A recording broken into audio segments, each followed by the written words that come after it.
And yeah, let's dive in because like I said, I have 10 of these to go through. So first I want to start off with the honorable slash dishonorable mention is I'm reading Kill Switch by Penelope Douglas.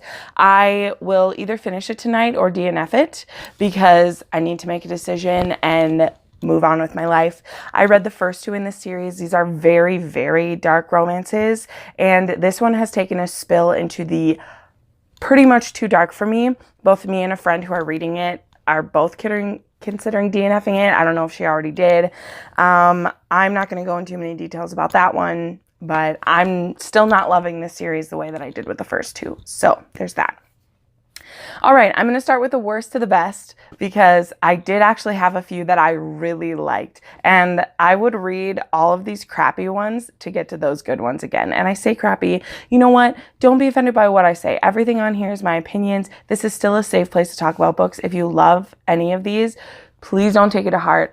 These all have pretty decent ratings on Goodreads, so I know some people do like them. I just have very strong feelings about romances when I read them because romance is my favorite part of fiction. So I'm going to tell you how I feel, and if you don't want to know that, go away. That was really sassy. I love you, but I'm going to be kind of harsh on a few of these, and So anyway, what I have as my worst book that I read, actually have read in a long time. I'm not going to say ever, but at least since I'm doing BookTube. And that was Ice Planet Barbarians by Ruby Dixon. I read this for the Fated Mates category, which was a bonus challenge in Romanceopoly.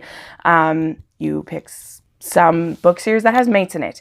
This series, it starts off with a girl gets kidnapped by aliens, and then that alien ship that they're on crashes onto an ice planet where there are these blue barbarians, and one of the girls sets off to try to see if she can find some help for the other girls who've been kidnapped, and she gets stuck in one of the blue barbarians' traps when he's like hunting for food, and he sees her, he immediately clicks with her and immediately starts assaulting her, and because she likes it, she lets him do it, and all he has to say is that she's his mate, and she lets him continue assaulting her and then have sex with her. And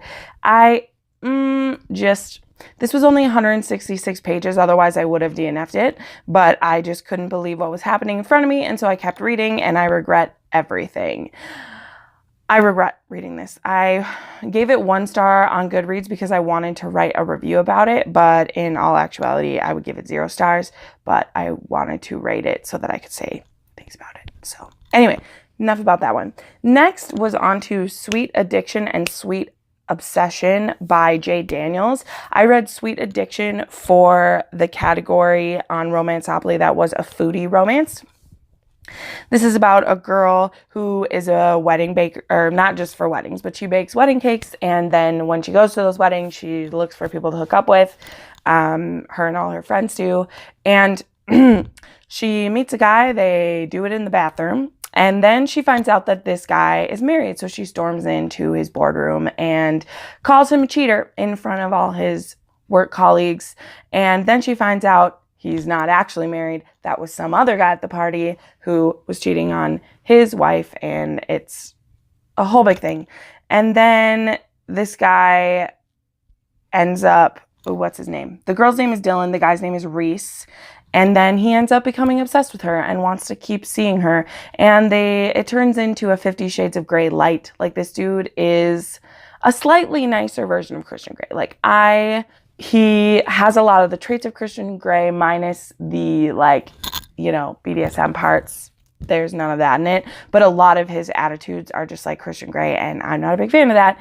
And I thought that it was one of the things that is also like 50 Shades of Grey is the really repetitive type of storytelling where they fight. He tries to get her to submit to him about something, and she doesn't, and then they fight some more. And it's really cyclical, but for some reason, this was only a duology, so I kept reading. I wish I didn't. I gave both of those 2 stars. Moving right along. Next, I read Bully by Penelope Douglas. I had high hopes for this. You'll see on my list I read quite a few Penelope Douglas. I keep giving her chances because you'll see why. Like these other Penelope Douglas I read because of one of the books that I'm going to get to. And I still love that book. But anyway, wait, we're not talking about that yet. I read Bully, and this is about a girl. See how I'm keeping it vague? Because I don't even remember any of their names. Don't care. Didn't even write them on my little paper down here. But this girl is getting bullied by her ex-best friend, who's a guy. She doesn't know why he started bullying her. Apparently, he owns her and can tell her what to do and bully her and get other people to bully her. And it's really annoying. He can be rude and a jerk and super domineering. And he is a teenager. And so that's what I have the most issue with this one, is that they are teenagers and their parents aren't around very often. Nobody is stopping these kids from treating each other like this. And it gets sexual really quickly. And it was weirder for me. And maybe because I'm getting older, maybe this is more like new adult, but they definitely are underage. And so I felt really comfortable about some of the things that were happening. And it was just a little too bully for me. Like there was too much of the bullying. And I'm like, why are you interested in this guy? He's horrible to you. And I just couldn't quite get over that. So, but a lot of people love Bully. I just did not. Next, I read Torn by Carrie Ann Cole. This was my first Carrie Ann Cole, and I ended up reading a lot of her books this month as well. They all center around this rock star family, and there was a duology first, and that includes this one, and then there's more in the series, which I'll get to in a minute here. This is also an age gap, and I read this because I read another age gap, which is further up on this list. And this one was a little weirder for me because it starts when the girl is 17, and it's her uncle figure. He's been with her, around her entire life.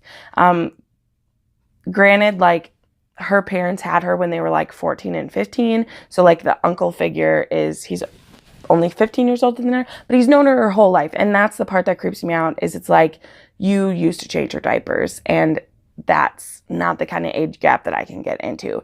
So yeah, but anyway, he sends her away when he decides he's interested in her. They get her to go stay with some other family members. And then when she's 18, she comes back, and then they have a thing. But I just was really uncomfortable with the fact that he's known her whole life. I think age gap romances can be fun, and I'm going to have more on this list in a minute because I read a lot this month. But that one was the most inappropriate one to me. So that one I gave 3 stars because a lot of other characters in the story who I then read about later on, I really liked them. Next, I read Vandal by Carrie Ann Cole, and this is part of the quartet that came after the duology, and it's about another one of the rock stars. And this one just was very weird. So this Vandal is driving his daughter home to his ex-white girlfriend's house, and he's really tired, but she insists that he bring her back right now. And he gets in a car accident, killing his little girl and the driver of the car that he hits, who is a young gentleman. And so that young gentleman's widow goes to his grave to mourn him, and Vandal starts watching her. And then he somehow decides it would be good to get her under his wing in a BDSM relationship to help her get over her grief. And I'm not so much ragging on this for the BDSM because I thought they, did a better job than I've seen in some other romances of the actual dynamics in that relationship. However, I just didn't like it that he knew something and was keeping it a secret that really could affect her life, that he is directly responsible for her husband being dead. If Vandal had never got behind the wheel of that car, her husband would be dead. And so it just really feels like he's the reason the guy's dead, and then he's stealing the guy's wife. So I just couldn't get behind it, but it was pretty steamy and it was fun. And then it wasn't, and I was over it. So I gave that one 3 stars as well because it was an interesting concept, but it didn't work for me. Next, I read Punk 57 by Penelope Douglas, and this is where the month it started to get better for me. Thankfully, this isn't the order I read them in. I wasn't reading the trashy ones on the way up. It could have been worse than that. This one was a little better. So I liked the setup. It was 2 pen pals who are writing back and forth to each other. And then the guy figures out who the girl is, and he's going to introduce himself. But that night, his younger sister dies. And so because he's a teenager and can't handle his feelings, he blames that girl for the death of his sister. which is a little extreme. So I had many of the same issues with this as I had with Bully, except in two ways. Number one, it makes more sense why Misha doesn't have like family figures watching over him, because he has a messed up family relationship. His dad is really the only one in his life. And after his sister died, they just can't communicate well anymore. And so I can understand for him that it was a bit, like why he's doing that. And then I thought this one was really sexy. The hate to love part of it was really good. The first like romantic scene in it is super great. Again, I would classify this as new adult because I think in this one they're both 18, but they're still in school. And I just still am uncomfortable with that. But this one was more fun. So this was a 3.5. It was very it's so hard to describe like romance novels, but this one was good for me. So the next one I read was Talon by Carrie Cole. So this is another in that same series that Vandal was in. And this one was super fun. Loved it. I'm so glad I continued reading her. So this one is about an arranged marriage, and it's really interesting. So Talon is Rockstar. Obviously, he's in the Rockstar group, and his mother is a psychologist, and she really wants him to find love. So she convinces him to sign up for this experiment. And well, he wants to find love too. Like, he is into this. He just doesn't know how to find love. And so there's this experiment where these different couples pair up. It only focuses on them. I'd be really interested in the other couples who did this too. And they get married, and they stay married for 6 months. And at the end of the 6 months, if they don't want to be together, they each get $25,000. And if they stay together, they get money to be together, and then they would just stay married. And it is like, it's like a detailed profile that they match them up, because it's psychologists matching them up, and they're trying to make them succeed. This isn't for a reality show. They do like film themselves and like write in a diary, but they don't like, it's not going to be seen by people. So it's not a reality show. It's just for the experiment's sake. I loved this. It was an incredibly slow burn. Even though these two are married, they don't like start having sex right away. Like, the girl really wants to like work up to that and make sure that, her and Talon are going to stay together. They get off on the wrong foot with each other, of course, right away. But Talon is very nice, and he very quickly apologizes for being rude to her and that he didn't make their wedding night special, even though they're complete strangers. And I just really liked so much about this book. I had a fantastic time reading it, and it was so cute. I gave this a 4 stars, and I would say you could even read this as a standalone, because it mentions the other people in the series, but it's completely focused on Talon and his love interest, and I loved it. So that was Talon by Carrie Cole, and I highly recommend that one. I really do. Next, I read Birthday Girl by Penelope Douglas, which was actually like the first one that I read that like led to a lot of these other ones. This is an age gap romance, and it is quite steamy. And this one I did not feel hinky about at all, because the girl is 19 at the start of it, and she's never met this older gentleman before. It's actually her ex-boyfriend's dad, and for reasons they end up living in the same place, and then her boyfriend ends up like just leaving her there, living with his dad, and they have some feelings going on, and then the feelings escalate, and they're like, we're both adults, let's do something with it. And I loved it.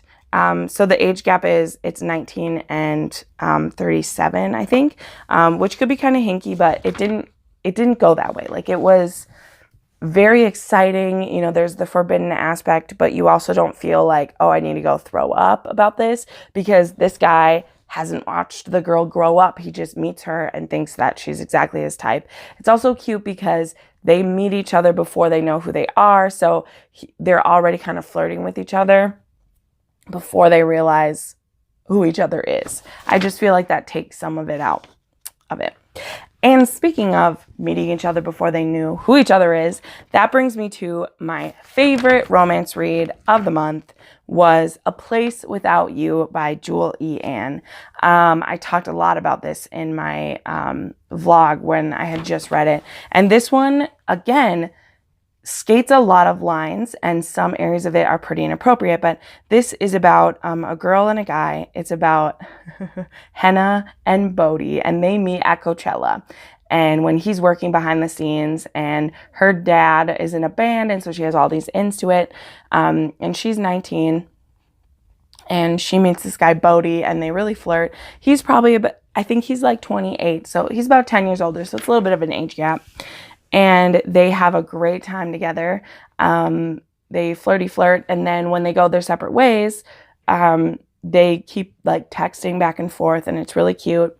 Well, Henna has been held back in school because she was in a car accident.